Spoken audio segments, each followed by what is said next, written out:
Vai varat pastāstīt, kā tieši uzzinājāt par ielaušanos un kas tajā dienā notika? Pa dienu mēs bijām šeit, mums tur notiek būvdarbi, un uz vakara pusi mēs tieši aizbraucām mājās, mēs dzīvojam arī netālu. Jau bija kaut kāda nakts, es nezinu, pār 12, un telefonā mums ir aplikācija, kur mēs varam izslēgt apsardzi objektos savos, un tur nostrādāja sirēna. Tajā pašā brīdī mums saņēmām arī zvanu no apsardzes kompānijas, ka notika ielaušanās un tiek nosūtīta ekipāža uz mūsu vietu. Kādas ierīces tajā brīdī bija pieslēgtas drošības sistēmai? Mums iekšā mājā ir pieslēgti kustības sensori, un tie arī bija tie, kas nostrādājuši. Mums piezvanīja no pults, paziņoja par ielaušanos, prasīja, vai sūtīt ekipāžu. Mēs piekritām un gaidījām, tā kā mums atzvanīs arī pats cilvēks, kas atbrauks uz vietas.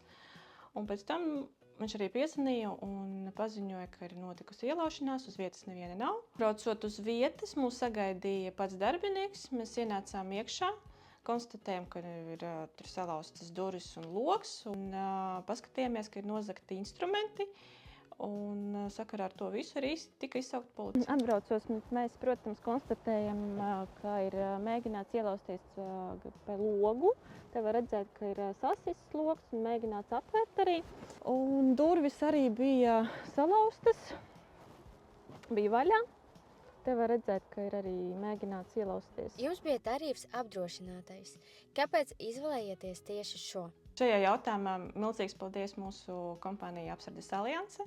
Tā ir vienīgā kompānija, kas piedāvā šādu pakalpojumu būvniecības objektiem, kuri nav nodoti eksploatācijai, ka var apdrošināt esošos objektus. Protams, ka neviens nekad negaida, ka notiks kaut kādas sādzības vai vēl kaut kas, un tieši šis tarifs palīdzēja mums, notika ielaušanās, ka dabūt kaut kādu kompensāciju atpakaļ. Kādu lomu tas nospēlēja situācijas atrisināšanā pēc sadzības?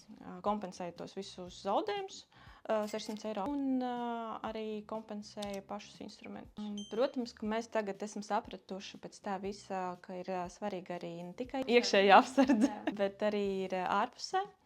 Un esam saņēmuši konsultāciju arī no Apsardzes alianses, kādā veidā to visu var īstenot, un, protams, ka mēs to arī darīsim.